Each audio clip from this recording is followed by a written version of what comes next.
नमस्कार, मैं डॉक्टर शालिनी महेश्वरी आपके सामने थोड़ा-सा थंब सकिंग पे बात करती हूँ। थंब सकिंग जो बच्चों में एक हैबिट है, ये बचपन से ही होती है और उसको लेके पेरेंट्स एंड फैमिली बहुत ही स्ट्रेस में रहती है, हमेशा इसी काम में जुटी रहती है कि बच्चा किसी तरीके से मेरा अंगूठा चूसना छोड़ दे। तो मुझे इस पर ये कहना है कि ये एक हैबिट है जो कभी-कभी बच्चे को गर्भ से ही मिलती है। कई बच्चों को अल्ट्रासाउंड जब हम करते हैं तो बच्चा अपना अंगूठा मुँह में पी रहा होता है, जब अल्ट्रासाउंड की पिक्चर हम देखते हैं। तो ये आदत उसकी जन्म से ही है, जन्म से पहले से ही है। तो इसमें बहुत ज़्यादा प्रयास नहीं करना चाहिए, बहुत ही स्ट्रेसफुल कंडीशन ना अपने लिए लेके आने चाहिए, ना बच्चे को देनी चाहिए। क्योंकि जब थंब सकिंग करता है बच्चा, इसको बहुत ही स्ट्रेस फ्री रहता है, उसको बहुत ही रिलीविंग लगता है, वो अपनी बोर्डम को फील करने के लिए ऐसा करता है। जब भी छोटा होता है 1 साल 2 साल, कभी-कभी देखा है कि बच्चे अपने पैर का ही अंगूठा चूसते हैं।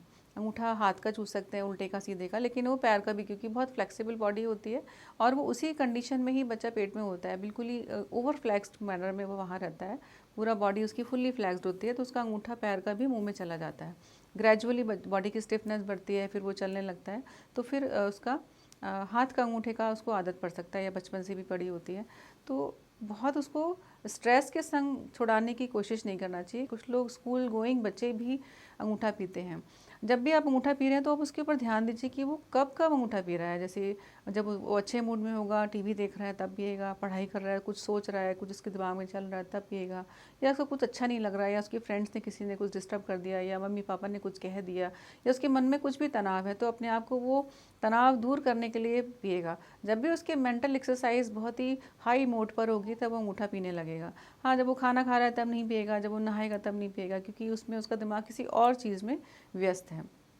कई तरीके से लोग उसको हटाने की कोशिश करते हैं कि कुछ कड़वा लगा देते हैं, या उसके अंगूठे पे पट्टी बांध देते हैं, या उसकी डांट लगाते हैं, मतलब उसको बड़ा इल रेस्पेक्ट दे के सबके सामने और ख़राब तरीके से बात करके, डांट करके, उसके सब सोसाइटी में अपने फ्रेंड्स के सामने या किसी के भी सामने उसकी डांट लगाते हैं कि, और मजाक बनाते हैं कि ये अंगूठा पीता है। कई तरीके से उसको नीचा दिखाने की कोशिश करते हैं। ऐसा बिल्कुल नहीं करना चाहिए, क्योंकि शरीर में जो भी स्ट्रेस रिलीविंग आते होती हैं उसकी अंगूठा पीने की आपको दिख रही है। हम सबके अंदर किसी ना किसी तरीके से होती है, हम कुछ और करते हैं, कोई कुछ और करता होगा, वो अंगूठा पी रहा है, वो आपको दिख रहा है। तो अगर आप उसकी इस आदत को छुड़वाने की कोशिश करेंगे तो वो किसी और आदत को अपना लेगा। हो सकता है कि वो इतनी हज़ार्डस हो, इतनी ख़राब हो कि फिर आपको बहुत दुख हो।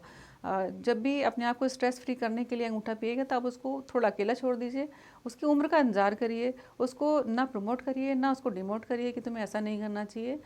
कुछ नुकसान होते हैं, जैसे कि हो सकता है कि अंगूठे का या उंगली पीता है उसका थोड़ा सा शेप चेंज हो जाए, उसमें इन्फेक्शन भी हो सकता है। कभी कभी ओरल कैविटी में इन्फेक्शन हो जाते हैं जब बच्चे बहुत छोटे होते हैं, या इतने छोटे बच्चे जब अंगूठा पीते हैं तो उसके पेट के इन्फेक्शंस भी हो सकते हैं। जब बच्चे 1 साल का होता है, जब चल रहा होता है, फिर भी वो इन्फेक्शन उसी अंगूठे को पी लेता है जिन हाथों से वो चल रहा है, या दीवार छू रहा है, या सामान छू रहा है, तब उसको इन्फेक्शन होने के चांसेस होते हैं। तब मैं ये चाहती हूँ कि आप उनके अंगूठे को या उसके जो भी सकिंग ऑब्जेक्ट है उसको आप थोड़ा सा क्लीन करने की कोशिश करते रहिए, साफ़ करते रहिए, पर उसको मना मत करिए बिल्कुल भी, क्योंकि ये एक प्रकार के उसके सब कॉन्शियस में रजिस्टर हो जाती है कि मुझे मना करा जा रहा है। उसका कॉन्फिडेंस लेवल हमेशा के लिए गिर जाएगा। इसलिए उसको अपने शरीर के संग रहे, ना वो किसी और का अंगूठा पी रहा है, ना आपसे कुछ मांग रहा है, वो अपने ही बॉडी से अपने आप को हेल्प दे रहा है। तो थोड़ा सा उसकी रेस्पेक्ट भी करिए, उसको अपने हाल पे छोड़ देना चाहिए। अंगूठा पीने की आदत से बच्चों के दांतों में या डेंटल अलाइनमेंट में थोड़ा सा प्रॉब्लम आ सकती है, जैसे कि दांत थोड़ा तिरछे हो सकते हैं, ओरल कैविटी में ऊपर तालू में थोड़ा सा समस्या आ सकती है, ऐसा भी हो सकता है। आप कुछ भी कर लीजिए लेकिन बच्चा अंगूठा पीना नहीं छोड़ता है। इसलिए अलाइनमेंट के लिए तैयार रहिए। फ्यूचर अलाइनमेंट अगर ख़राब होता है, वैसे मैंने देखा है कि थोड़ा ये देखा गया है कि अलाइनमेंट ख़राब होता है, थोड़ा ये जेनेटिक होता है। जैसे पेरेंट्स का डेंटल अलाइनमेंट होगा, जैसे पेरेंट्स के दांत होते हैं, ऐसे ही बच्चे के निकलते हैं, और कभी कभी हम उसका दोष केवल अंगूठा पीने पे लगा देते हैं। तो ये एक प्रकार का मिक्स बिहेवियर होता है बच्चे का और जेनेटिक्स का, जिसकी वजह से उसका डेंटल ओरल जो भी डेंटल अलाइनमेंट है वो दिखता है।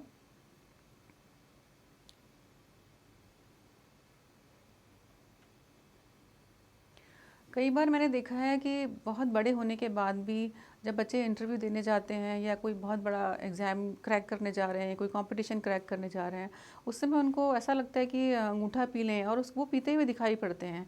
इंटरव्यू रूम के बाहर या किसी बाथरूम में थोड़ा सा वो थंब सकिंग करेंगे या अपना इस तरीके से अपने आप को रिलीव करेंगे। उनको इतना स्ट्रेस फ्री वो पीरियड होता है कि वो थंब सकिंग करने के बाद ही उनको आराम आता है। तो never demote your child for thumb sucking, वो अपने आप ही समय के संग सब चीज़ें ठीक हो जाती हैं। तो थोड़ा सा पेशेंस रखते हुए अपने बच्चे को अपब्रिंग करना चाहिए। Thank you so much.